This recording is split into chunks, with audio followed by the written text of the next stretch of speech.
윤석열 대통령 당선인은 오늘 인수위원회로부터 물가 대책을 보고받았습니다. 이후 주한 독일 대사를 만나 북한의 핵 문제 대응 등을 협력 방안을 논의했습니다. 네, 취재 기자 연결해서 당선인 일정 자세히 들어보죠. 정주희 기자. 네, 윤석열 당선인은 오늘 오전 4% 급등한 물가와 관련해 대책 방안을 보고받았습니다.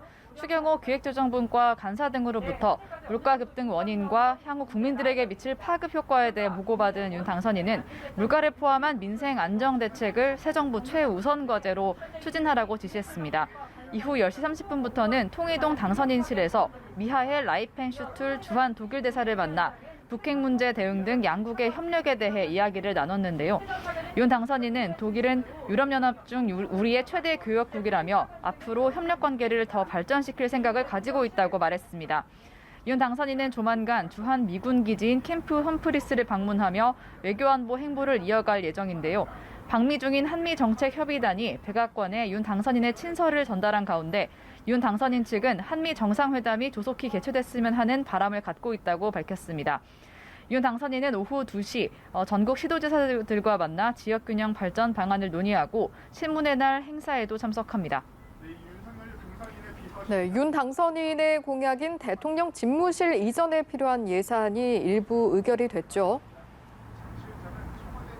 네, 그렇습니다. 정부는 오늘 오전 임시 국무회의를 열고 윤 당선인의 집무실 이전 예비비를 의결했습니다. 앞서 인수위는 이전 비용을 496억 원으로 추산을 했는데 한미연합훈련 관련 부서 이전 비용을 뺀 360억 원이 처리됐습니다. 윤 당선인이 약속한 용산시대 준비가 본격화된 거지만 취임에 맞춰 이전하기는 어려울 것으로 보이는데요. 배현진 대변인 설명 직접 들어보시겠습니다. 5월 10일에 딱 맞춰 집무실 이전을 하기는 불가능하고 그 이후에도 시일이 조금 걸릴 것으로 예상이 됩니다.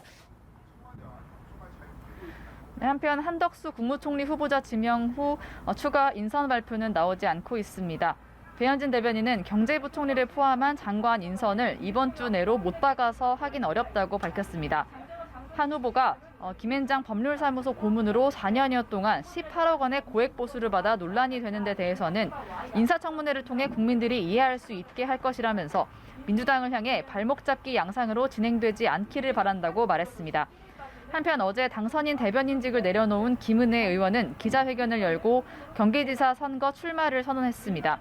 김 의원은 공정하고 잘 사는 경기도를 만들겠다면서 윤석열 당선인과 오세훈 서울시장의 대변인을 역임한 점을 들며 원팀이라고 강조했습니다. 김 의원의 출마로 앞서 출사표를 던졌던 유승민 전 의원 등과 경선 대결에 관심이 쏠립니다. 지금까지 삼청동 인수위원회에서 연합뉴스TV 정주희입니다.